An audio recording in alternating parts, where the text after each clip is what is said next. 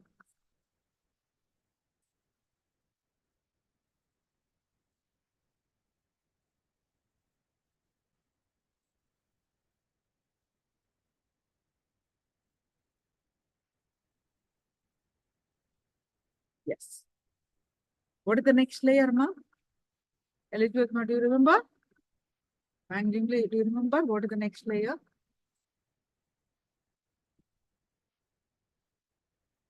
Hmm. Physical layer first time, first session. Introduction and physical layer over. Physical, pranic, mental, etheric over. Next layer is Wang Jungli, Ishananda.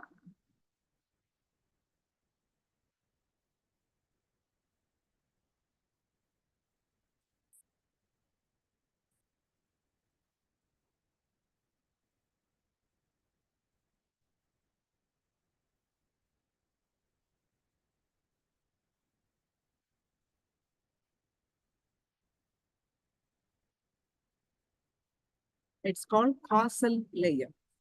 All right? It's called causal layer. Now, what we are going to learn is causal layer.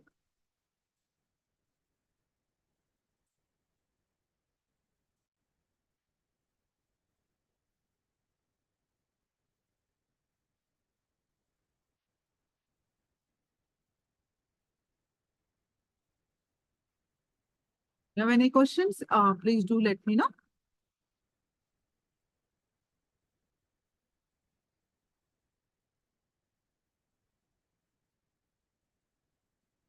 Whatever you have learned so far, you have any questions, please do let me know.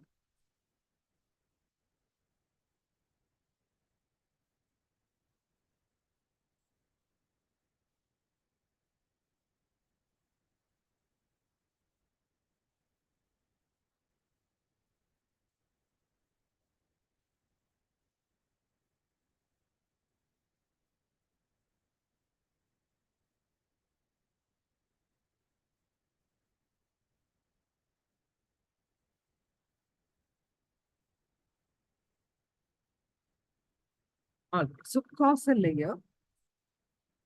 The causal body is associated with deep pain. The engrams related to the deep pain that happens at the time of death that results in coma. The causal body is experienced a deep sleep in deep darkness. Darkness is a beautiful energy we have been associated with right from our birth, right from when we are in our mother's womb.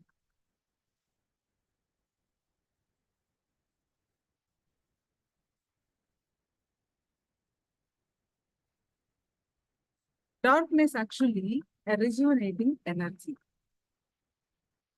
Let me put the slides for you.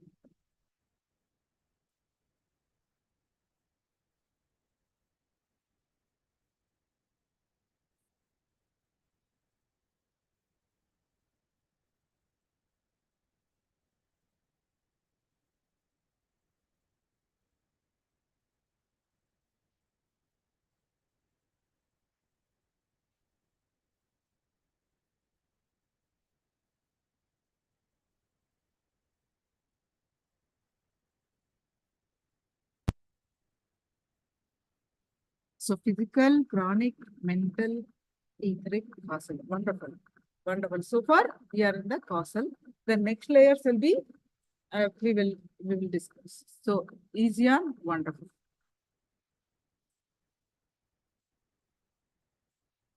Every day we get rejuvenated in darkness and disappear also into darkness at the time of death. Darkness is energy. In the Vedic tradition, Mother Kali is represented as a dark energy. Kali in Sanskrit means darkness. Each and every one of us, by our own nature, has a layer of darkness around us. This body is called the causal layer.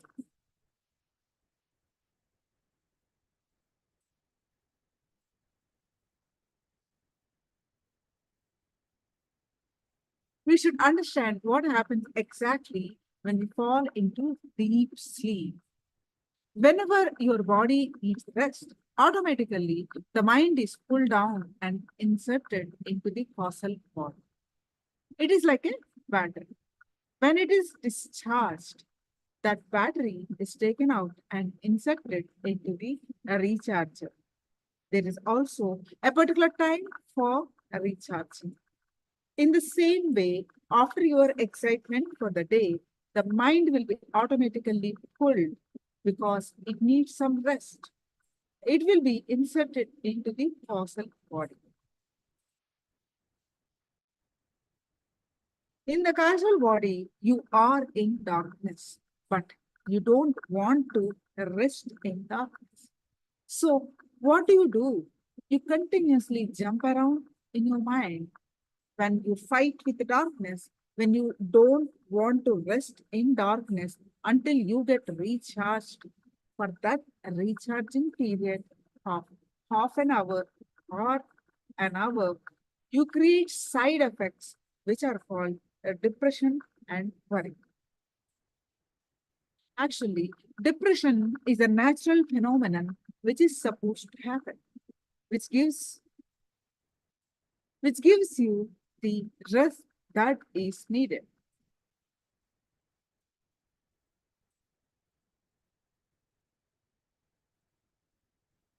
Please understand, a person who cannot get depressed can never get excited.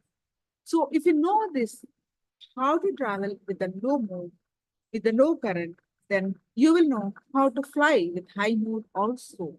If you don't know how to travel with a low current, you will never be able to go to the peak of the high mood also. Darkness is the causal body. It is the place where you actually get rejuvenated. It is the layer from which you actually receive energy. With when you sleep, you feel so totally refreshed because you are actually inserted into the causal layer, into the darkness. Two things happen when you cooperate with the darkness. The first one is you don't resist depression if it happens. Also, you will not create depression at all. Be very clear. Depression can never depress you if you simply depress the depression. As long as you resist it, it is depression. When you allow it, it is rest. When it is deep rest. It is actually the time when you are with yourself. The problem is that you do not want to be with yourself, but you are being pulled into it.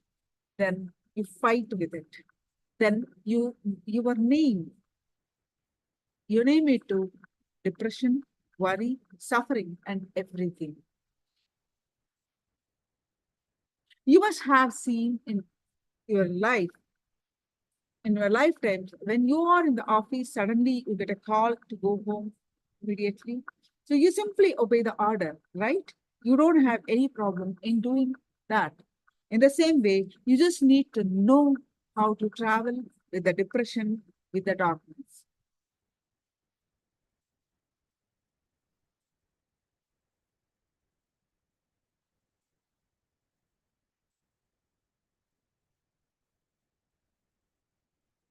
Now let's listen from Swamiji.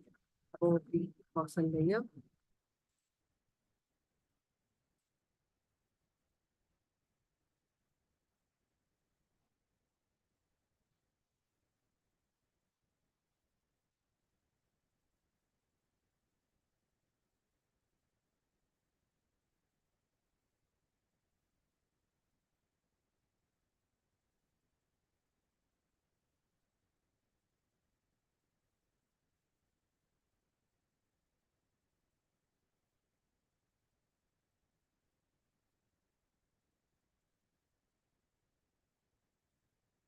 Sleep. Autrement, dans la prochaine méditation, vous allez vous endormir.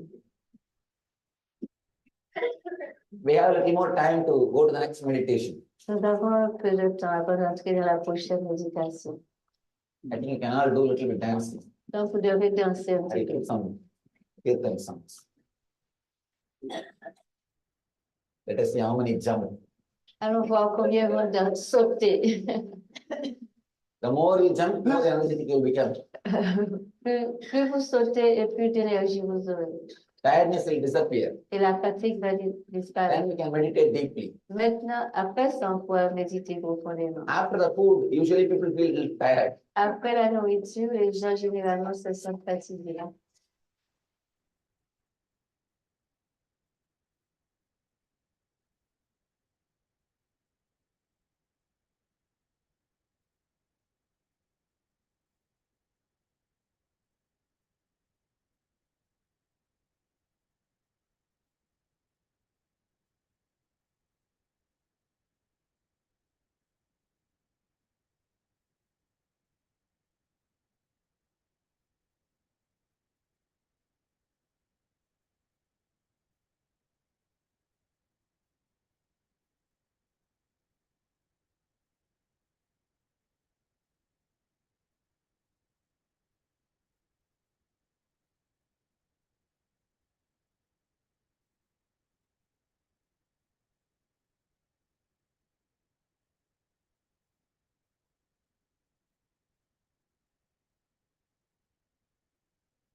You have too many engrams which are not completely alive or aware.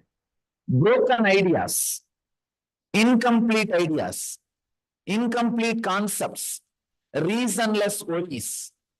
See, I'll give you one example. Early morning, sometime, you will not be completely dreaming. You will not be completely awake. You will see that useless, unbroken, unconnected ideas and concepts will be flowing in your space. Like you will be sitting with your son and writing your college exam.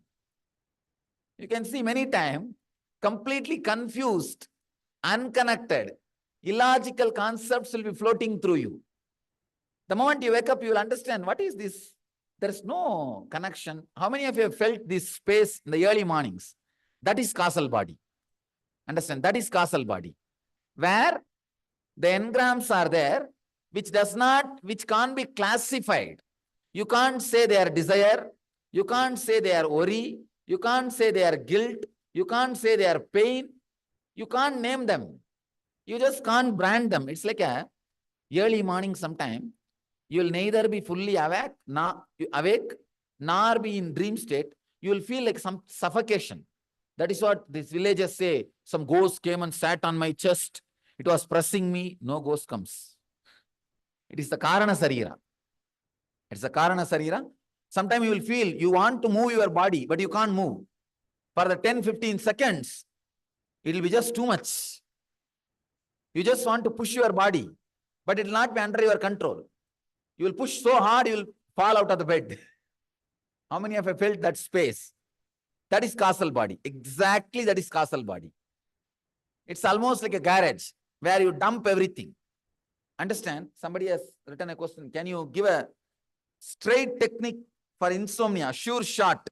Here he says, can you suggest a sure shot remedy for insomnia and very little sleep, unable to get sleep and all sleep related problems? This is a sure shot. Say it is solution for insomnia and chronic fatigue. Whole day feeling like sleeping. For both problems, this is the solution. One more thing I wanted to say about this causal layer. Understand very clearly about your sleep. You experience causal layer only during deep sleep. Only during deep sleep. For example, there are some people who can't remain awake early morning. Between 4 to 8, they have to sleep. But till late night, even till 1 o'clock, they will be alive, awake. MTV kids. This new generation. They can be awake till late night, 12 o'clock. But morning, they can't, they have to sleep. These bodies are called Chandramana. When moon is alive, their body will be alive. There are some kind of people. Night 8, they have to go to bed. But early morning, 4 o'clock, they will be out of bed. They are called Sauramana. When Surya is alive, their body will be alive. Find out whether you are Chandramana or Sauramana and cooperate with that. Be with that routine. See, don't struggle with your way. Just find out which is yours. Sometime people come and tell me, Swamiji, night also I sleep, morning also I sleep. 8 o'clock I want to lie down. Morning till 8 o'clock I want to sleep. Which mana I belong to? You are neither Sauramana nor Chandramana, you are Avamana. Then nothing can be done. Find out whether you are Sauramana or Chandramana. And just go with that. That itself will solve many causal layer related problems. Many causal layer related problems will be solved. One more thing. If your kids are Chandramana, don't abuse them, disrespect them. Don't torture them, forcing them to change their setup. If they feel that late night they can remain awake and early morning they want to sleep, allow them. Allow them. Same way, your body also. Don't create guilt. It is just two different type of body. Two different type of body. This can be really useful. If you find out you are Chandramani or Sauramani, you can do, say, If you are Sauramani, early morning person, don't make decisions after sunset. Do not do any major decisions after sunset. Don't eat after sunset. Decide, you will eat before sunset. Don't eat, don't do any major decision making. Do all major decisions only in the morning time. Only in the morning time. Keep this as a habit. Waking up at Brahma Muhurta, morning 4:30, doing your routine, taking all major decisions, thinking, doing strategy planning only at that time.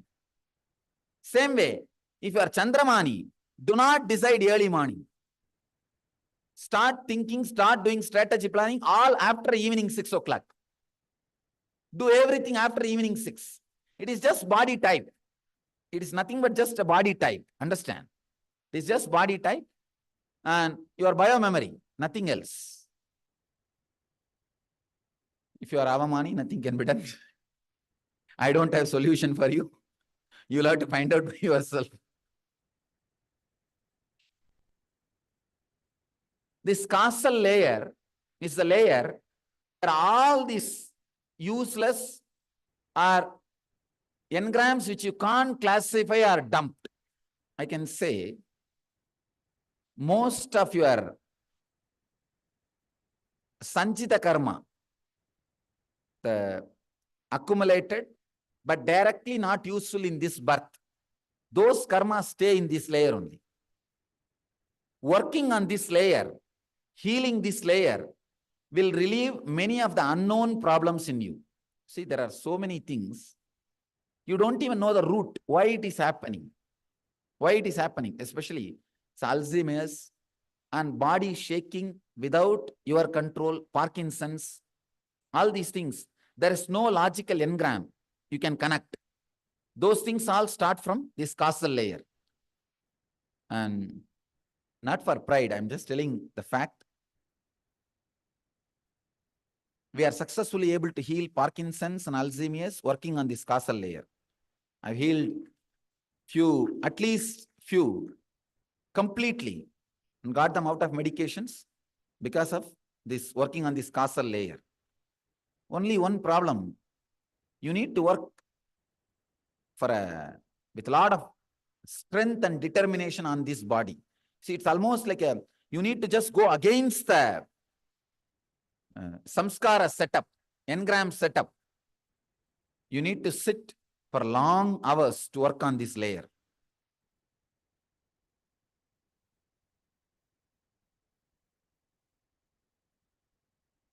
But I can be sure, by sitting long hours on this layer, you will see the direct benefit in your daytime. If you can work on the causal layer, at least few nights, you will see the whole quality of your day becomes different. The whole quality of your day will become different because, see, the daydreaming and night dreaming are closely connected. If you have too much of daydreaming, you will have too much of night dreaming. If you have too much of night dreaming, you will have too much of daydreaming. You should understand our sleep. Sometimes you will be lying down on the bed for 12 hours, but you won't feel you have slept. Means a normal person does not spend his time in deep sleep more than 20 minutes. 20 minutes only he will be in the deep sleep state. Then he comes out, dreams. He is caught here and there in some ideas, maybe for 10-15 minutes. Again he goes back into deep sleep and he comes out.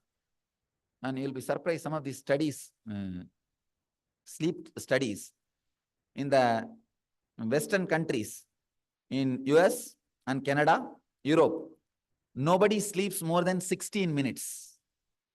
In Indian village and African tribes, they sleep more than 30 minutes. 30 minutes at a stretch they sleep. Developed countries, only 14, not more than that, maximum. Then again they have to come to dreams. Means too much of daydreaming. That is why too much of night dreaming. Understand this stress. Early morning when you wake up, if you have shoulder pain, understand, you have too much of night dreaming. Human being is the only animal who is tired after resting. Really. See, early morning, all the animals, when they wake up, they just jump around. You see the dog, this guy will go around and measure his boundary. You see the cat, it will stretch the whole body and jump. You see the calves, the cows and all, it will just run around at least the stick on which they are tied. Human beings are the only animals, when they wake up, roll and pull the blanket. Moved away from the nature, tired of taking rest. Means you did not sleep. You are only hanging around in the causal layer. You are only hanging around in the dream state, did not fall asleep deeply. So any problem related to deep sleep will be completely healed through this one session. Usually in all NSPs, we sit whole night. Few hours we will sit. I'll really encourage you to sit as long as you can. It's a very powerful process. This technique is from Kularnava Tantra, a very powerful tantric technique, working on the causal body. You see,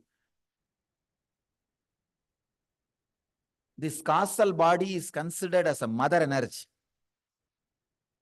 The causal body, the energy which you experience during deep sleep. Can you describe the deep sleep?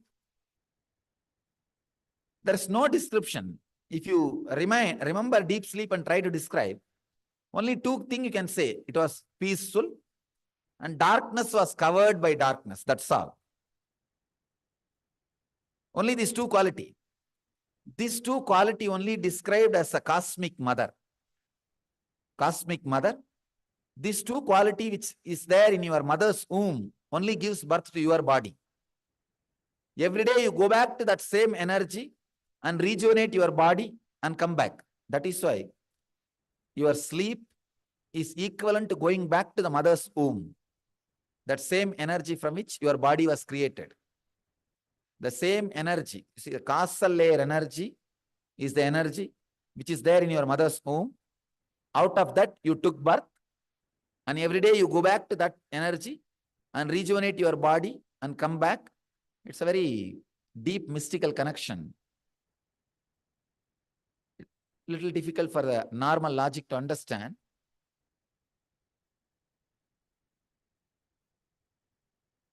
That is why in our tradition, there is a belief. If a pregnant lady is sleeping, she should not be disturbed. Because the causal layer will be alive, active on her body. The body will be getting created. The child's body will be getting created. In Indian villages, there is a story, if a pregnant lady is sleeping, they'll tell, hey, Brahma is carving the body, don't disturb. Brahma is creating the body. If you are from villages, you would have heard. Means that causal layer will be active in her. Causal layer will be alive in her. And the body of the child will be getting created in that causal layer.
Okay.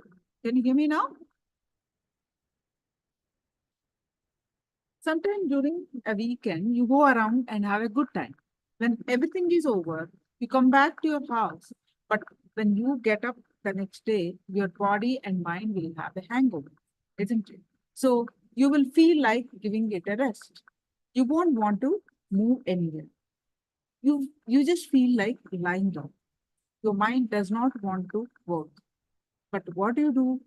You forcefully start moving around and cleaning further activity for yourself.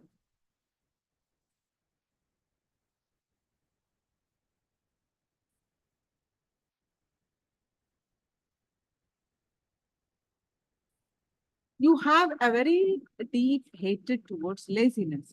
If you actually stop hating laziness, it will actually disappear from your system. A small story. Once a man went to his friend's house. His friend was a very cunning and diplomatic person. Diplomacy and cunningness go hand in hand. You can always see that people who are innocent will never be diplomatic. So they will not know what diplomacy is. So, but the cunning persons will know diplomacy very well. The friend somehow wanted to drive away this man. He suddenly called his wife and said, "Bring some coffee for him." The wife said, "There is no sugar, no milk, there's nothing in the house."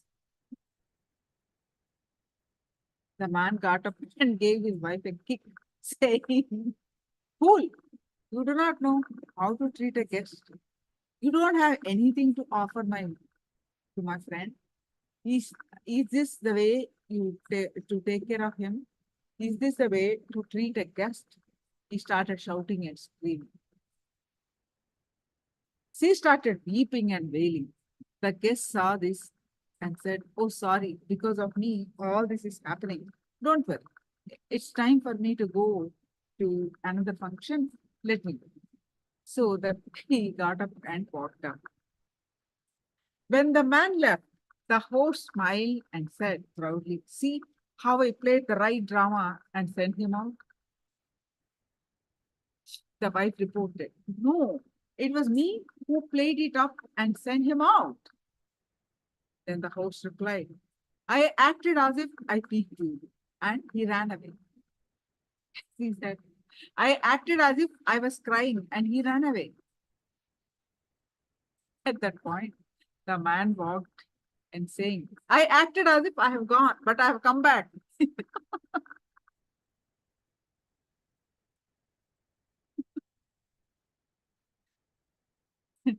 Whether you don't take care of your guests properly, he may just suddenly simply disappear from your house. But in the same way, when laziness comes as a guest, you don't pamper it too much and don't even resist it. Just don't bother about it. Don't hold on to it, to the idea that you are lazy.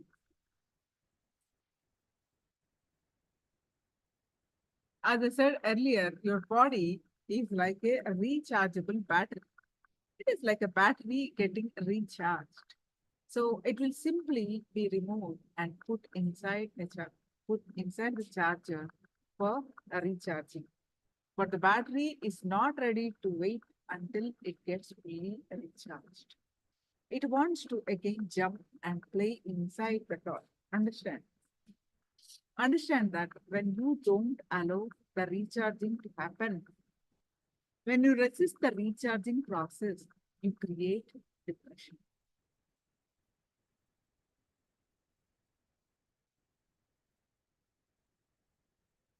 If you don't resist and allow the process to happen for a few moments, then depression will drop you. You will see that once the batteries are recharged, they will be simply bubbling. You will have the total energy to experience the ultimate experience.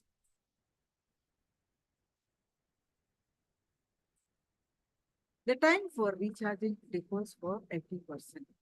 Once you know the knack of how to cooperate with the charging process, then the time will reduce and the quality will also improve. So it is the knack of cooperating, the method to cooperate with the darkness that you need to learn. This is the darkness, the ultimate darkness. If you allow yourself to be recharged for a few minutes, you will come out of the depression. If you allow yourself to be recharged, if you cooperate with its darkness, you will come out of sleep also. If you work totally on darkness, you can come out of death itself, because all these three are the expressions of the same thing, that is darkness.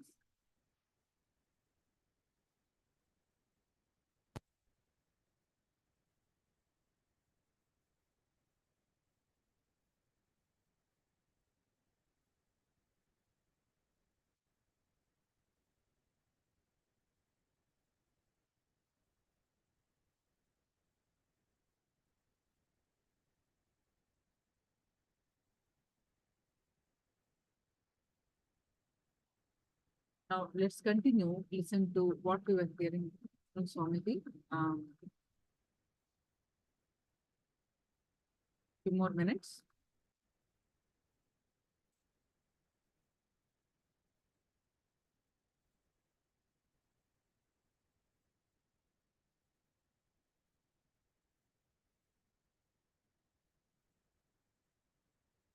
And recreate your whole being.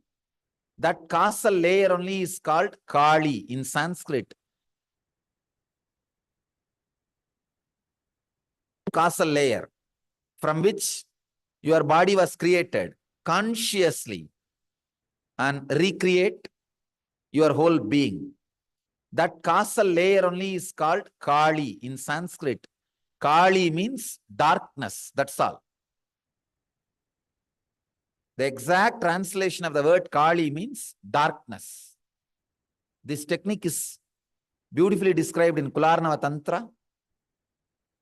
Intensely meditating on cosmic darkness.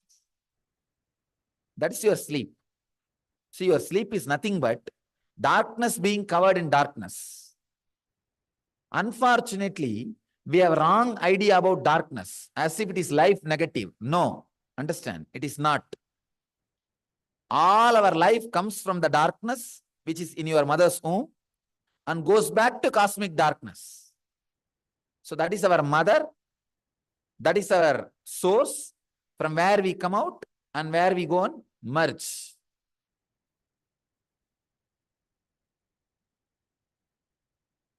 That is why it is such a deep peace. The word Kali means darkness. Now we are going to meditate on quality of Kali, not just the form of Kali. See, even the form of Kali is very beautiful. On one hand, she is holding the sword, the left raised hand sword, the lower hand, the cut head, swayed head, and this hand, she is giving Abhaya and Varada. Means that if your ego is cut by the knowledge sword, you are blessed and protected. That's all. That's what she symbolizes. See,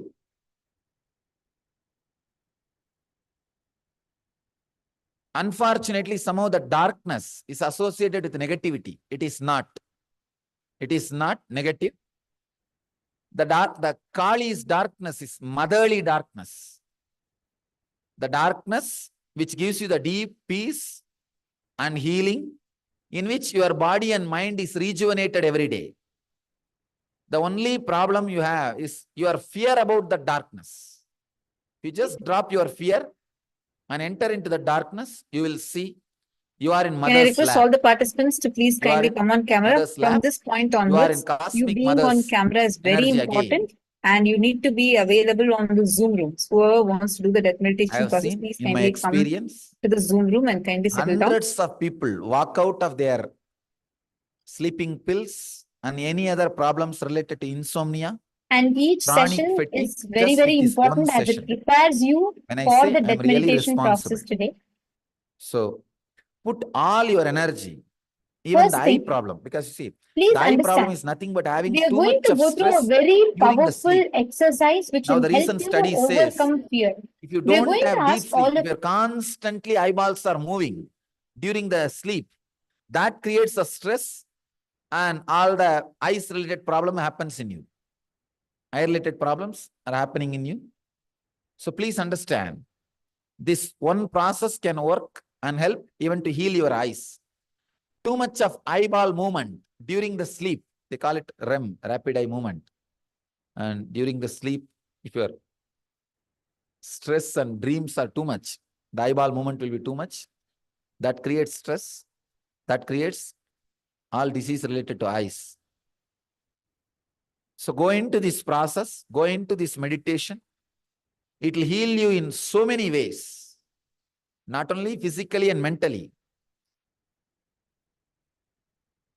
You will carry a deep peace in you, a kind of a light being.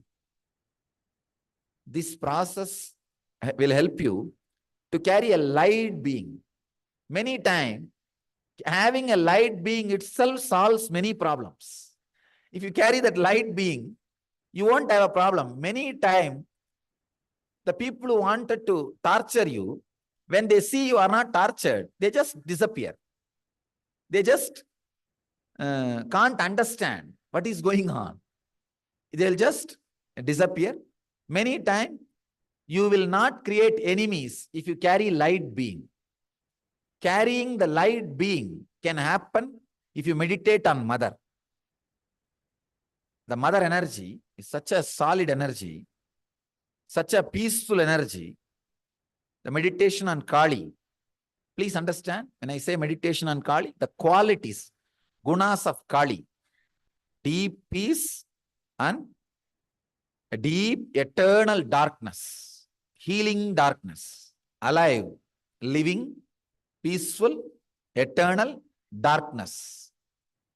When you meditate on this Kali energy, you will have the light being. Your ego, the strong ego will be cut by the knowledge sword, and you will carry a deep light being. See, after this layer, it's all too mystical. Logically, I cannot relate exactly and with your logic and tell you exactly what is happening. I'm really actually struggling. Big traffic jam in my throat. How to connect and logically convince you to meditate on this darkness. I'm telling so many things, but I myself feel very clearly. Still, I'm not able to completely talk in your language because after this subtle body, the logic does not work. It's only straight process and mystical techniques. That is why your logic can be useful only to a certain level. Beyond that, just straight away going into the process and experiencing only solves the problem. Because many things relate, you see, now I said that just through this process, I have helped many people to walk out of Parkinson's and Alzheimer's. But still, I am not able to logically connect why they got healed because of this process. I am only able to see that the disease is related to causal layer problem, and healing the causal layer heals the disease. That's all I'm able to say. I'm not able to exactly pinpoint, but there are many things. I'm able to pinpoint the engram and the disease. I'm able to straight away connect. But still with this causal layer, I'm not able to connect the problem and the solution. I'm only able to feel this heals the causal layer. Because the causal layer is healed, that problem gets solved. It's something, I know the solution, but not the root. How I came to the solution. If you read this Ramanujam's life, great mathematician, many of his solutions, he just knows the solution. If you give the problem, he will give you the solution within microseconds, not even seconds. Before even you complete the problem, he will give the solution. But if you ask him, how did you come to this conclusion? He doesn't know. He says that Solingapur Mahalakshmi gave the solution. That is his causal layer. Solingapuram Mahalakshmi, that is his Ishta He was born and brought up near the Solingapuram in Tamil Nadu. There's a beautiful Narasimha Swami temple, old temple, that Mahalakshmi gave him darshan and blessed him. So that Solingapuram Mahalakshmi gave me the solution. That is unimaginable intuition. That happens from this causal layer. But the problem is, he was never able to give the steps. That will take 5-6 days for him to come to the steps. Many of his steps are still holes. I have studied some of his problems and the solutions. The problem is right, solution is right, but how he connects, that steps have a lot of holes. You can't say that's the right step, but the solution is right. So this is the expression of causal layer. So when the causal layer is healed, you will just know beyond your logic. You will start seeing beyond your logic. You will start experiencing many things beyond your logic. I can give you one more example of this causal layer. Sometime in some parties or when you go to some new places, suddenly you will have a thought. Either some person is going to come or some incident is going to happen in next 5-6 minutes. You will see exactly that will happen. Or you will go to a new place. Suddenly you will have the feeling. You know that house thoroughly. Every room, every corner, every object. First time you may be visiting. But you think, you suddenly feel you know everything. When you go inside, it will be exactly the same way. How many of you felt this in your life at least once? This is causal layer. Understand? This is causal layer. Those few moments, you just fell into the causal layer accidentally. You fall into the causal layer accidentally. See, sometimes people say, no, it is coincidence. If it happens in one person's life once, you can call it coincidence. So many of you, please raise your hand once more. Let me see. See, practically 90% are raising the hand. How can this be coincidence? If it is 90%, something more than coincidence. There is a science behind it. That when you are in that causal layer, you will just see beyond logic, you jump and the decisions are made. Revelations happen. That is the mother energy. That is the mother energy. Mother energy and the intuition are very closely connected. That is why around the world, all mother worshippers will be carrying this intuition power. You can see mother worship is always connected to intuition power. All cultures, please understand, I am not talking only about Indian culture. All cultures, wherever the mother worship is accepted and revered, you will see intuition in that civilizations, in that countries, in that places, intuition will be there. Wherever mother energies, mother worship is not accepted, they all will be logic worshippers. The whole civilization can be classified as two: logic worshippers, intuition worshippers. All logic worshipping civilizations are built on money, currency, Wall Street. All mother worship civilizations are built on heart, the agriculture, the land-based. These are the only two civilizations. Understand? I am connecting some of the deep, basic secrets of different civilizations. All mother worshipping civilizations, not only in India, all over the world, they are all built on agriculture, land-based. They are not built on currency-based. They are built on land-based. And they will all be based on the intuition. They will all be intuition worshippers. They will all be radiating the intuition. If you go to our Indian villages, still you will see every Indian village will have at least 2-3 guys who is giving that oracle, who is giving that, who will be predicting what will happen. They will be just simple villages. They will be sitting in village. I had my own one experience in my life. I was during my yatra in one village. Under a tree, there was a small stone applied, all the turmeric, kumkum, and all those things. I did not have any idea that somebody was worshipping that. I thought something.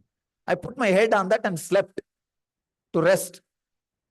From 2.5 miles distance, one farmer is running and coming to me within 1 hour. That guy is telling, come on, get up, because you are sadhu, I'm leaving you. Otherwise, I would have killed. It's my deity, Devi. She appeared in my dream and I saw that somebody was disrespecting, so I ran and came here. All you need to do, meditate on your sleep. That's all, nothing else. See, what do you experience during sleep? Deep peace and deep darkness. Meditate on that peaceful darkness. That's all. Only one condition, head should be straight. I don't want you to be sleeping. I want you to be meditating on sleeping. See, I wanted you to enter into that space consciously, so that you can enter whenever you want and you can come out whenever you don't want. As on now, sleep is not under your control. It will come when it wants. It will go when it wants. Through this process, I am bringing sleep under your control. You can enter when you want. You can come out when you don't want. So once the sleep comes under your control, many problems will be completely solved. The freshness, being alive, so many problems will be completely solved.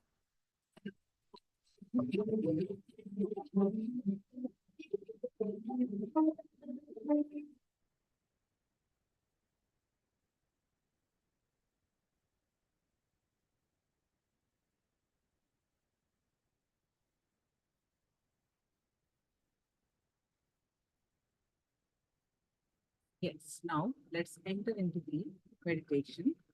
Let's review, let's internalize actually some of these things about this layer, this movement.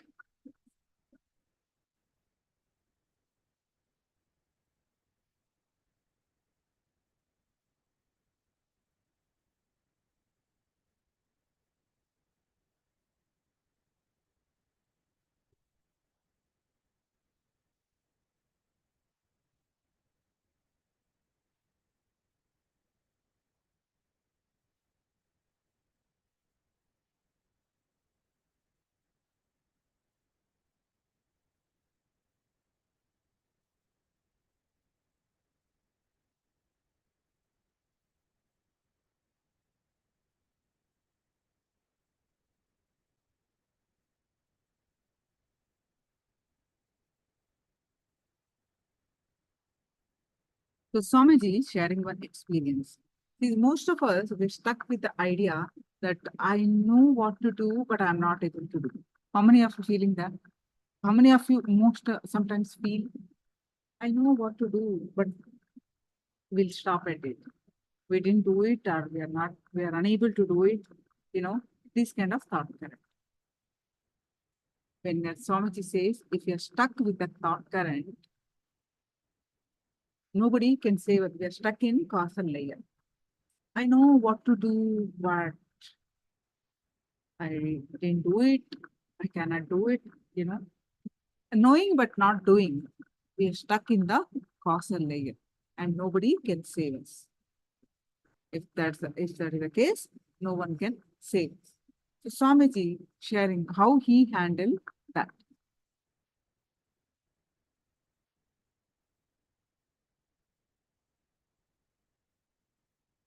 How he handled that, Swamiji's own life. The reason for my first deep spiritual experience is that I never had the schizophrenic attitude in my inner space.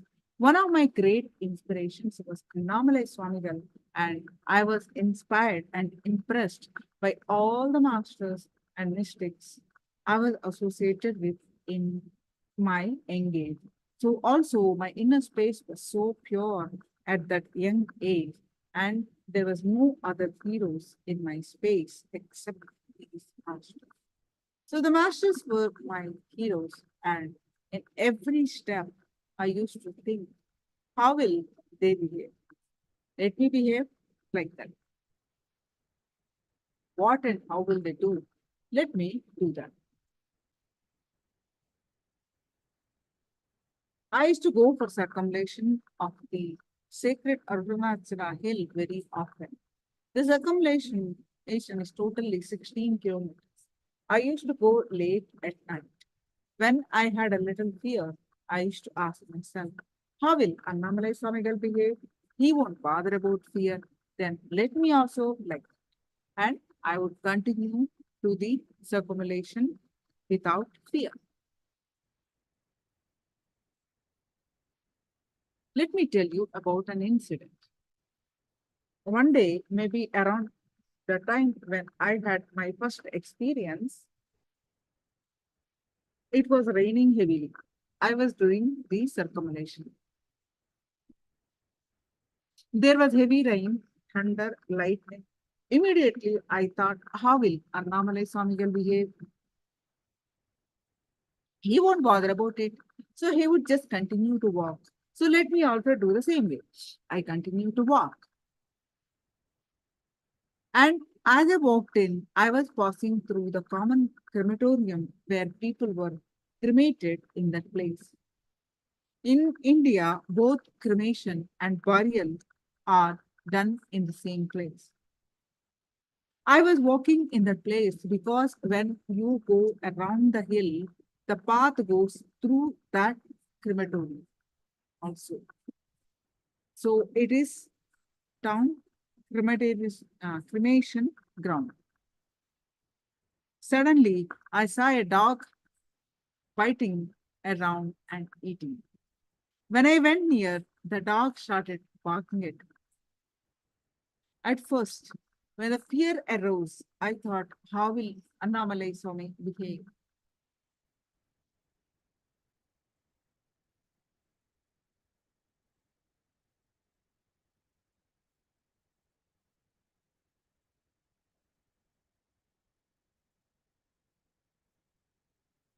So when I went nearer, I saw that what the dog was biting was a dead body, which was not completely buried and had come out in the rain lying on the road. Just imagine a 12, 13-year-old boy at midnight seeing a dead body without its head, because the head is in the dog's mouth.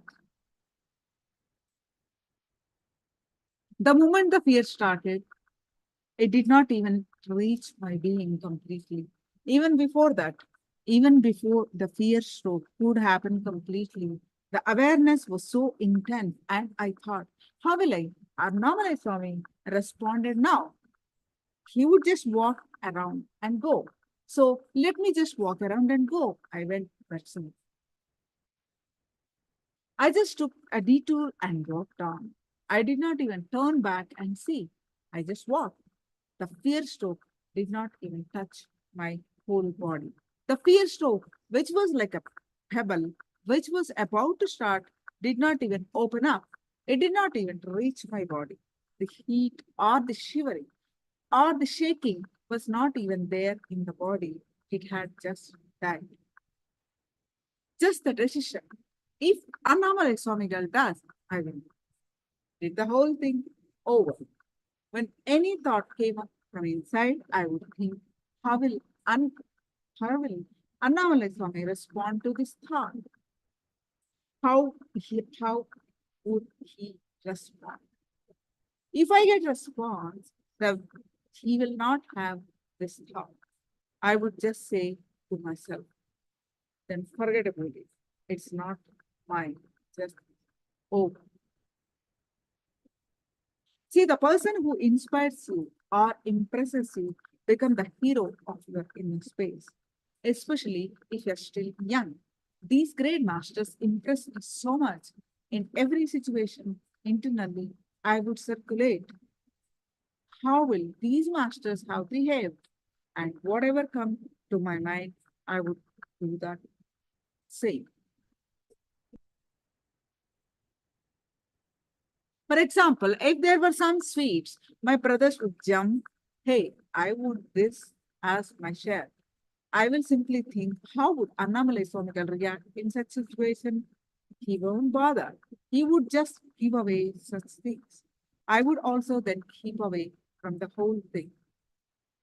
Clearly, the entire inner space was so deeply conscious and ready for the spiritual experience.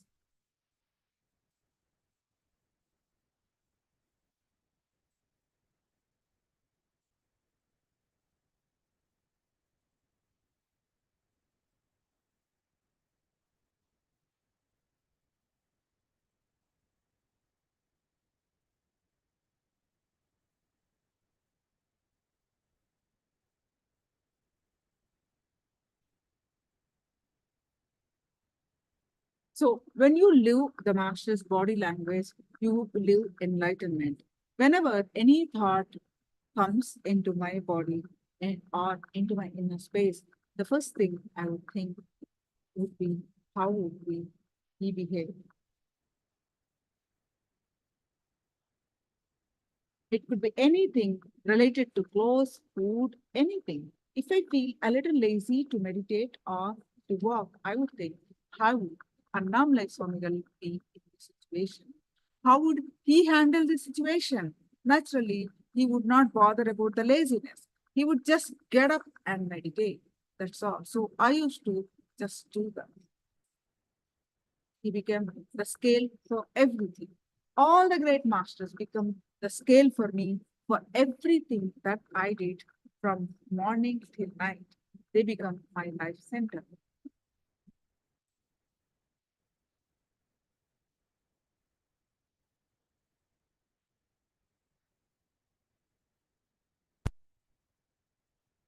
Any questions, do let me know before we start to the meditation. Please do let me know any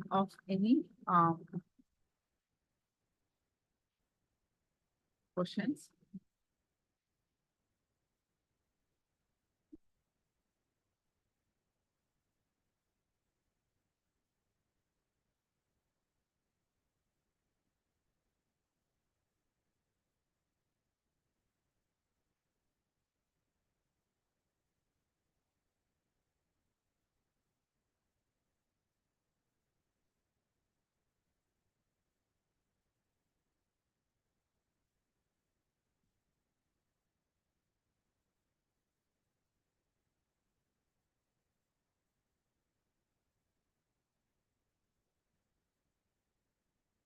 So now let's enter into the meditation.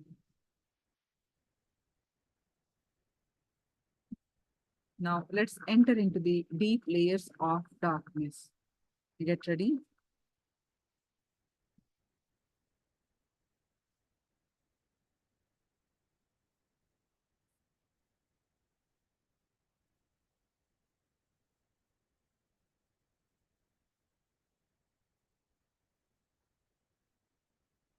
Alfred is asking a beautiful question that how do we know in our limited mind, know how the great enlightened master would behave, simply would think, simply by reading them. And situation may not be there, every situation that you encounter, but when you remember them, you are aligning to the higher source. You will get you'll get to hear. It doesn't need to be the exact incident, but they will know.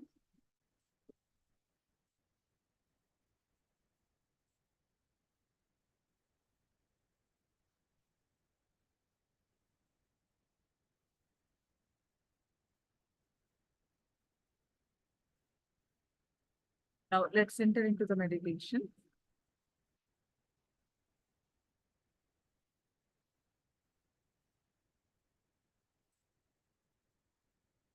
Sit straight. And now first listen to the instruction. Sit straight. Throw out all the colors that are there in your mind. Keep only darkness in your mind. You have to chant the Okara, the O sound. It's not O or who. It's not that. It is just O. You will continuously push the air out as much as possible. Don't bother about breathing in. Just keep pushing the air out continuously by chanting this as deeply as possible. By pushing the air out, the body will breathe by itself. I'm going to show you.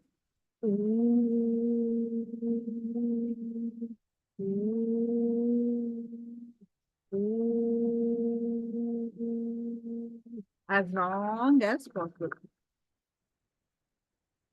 Take small breath in and then chant Om.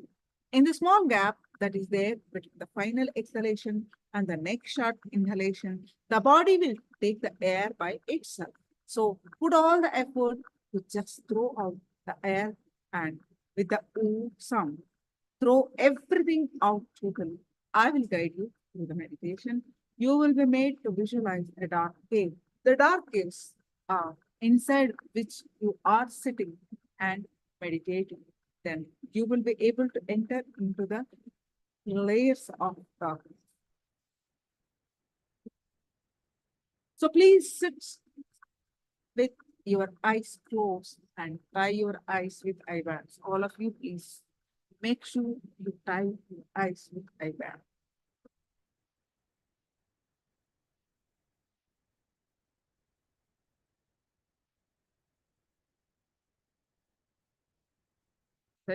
Yeah. Put your now let's straight with eyes closed and tie your eyes with eye band. Start chanting the Okara mantra. Om.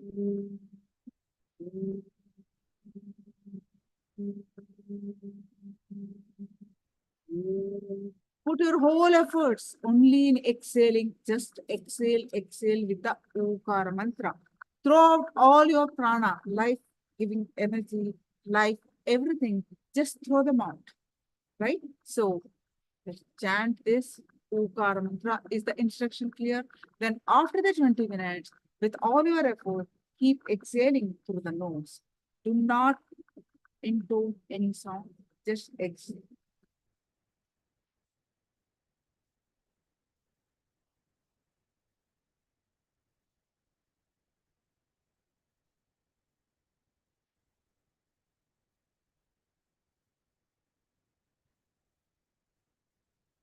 Let's start doing the meditation. I'm going to play the music.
Yes, can everyone.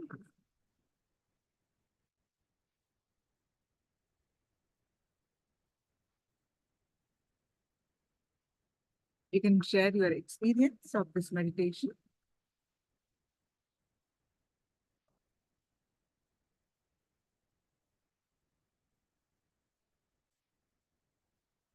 Please, all of you, please share your experience of this meditation.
Now let's learn the next layer.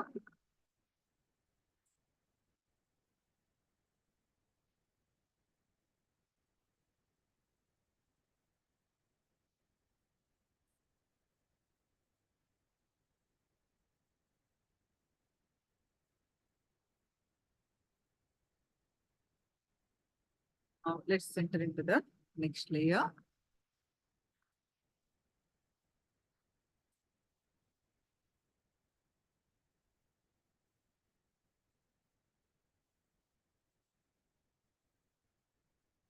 Felt immense peace within. Wonderful.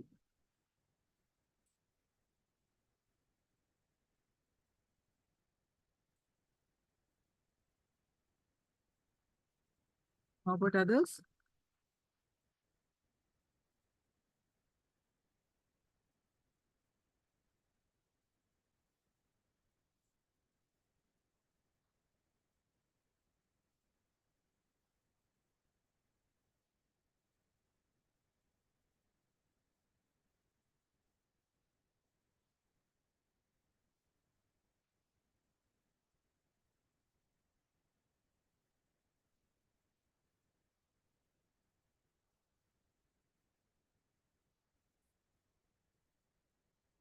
Let's enter into our next session. Let's do the power manifestation. One more round of power manifestation. Please sit straight with your head, neck, back, straight line. Visualize Swamiji's form in your third eye with the context that Swamiji is Paramashiva and meditating on the form of Swamiji arises your consciousness. Any thoughts that are coming, let it come, let it go. You bring your attention back to your third eye again and again. And now start chanting the Mahavakya.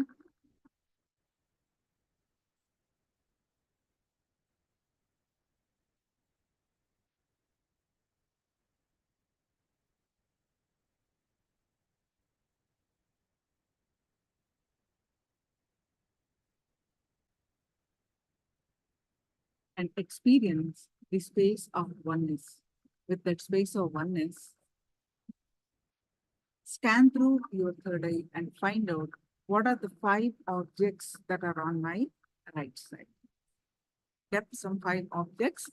So you scan through your third eye and find out 5 objects on my right side.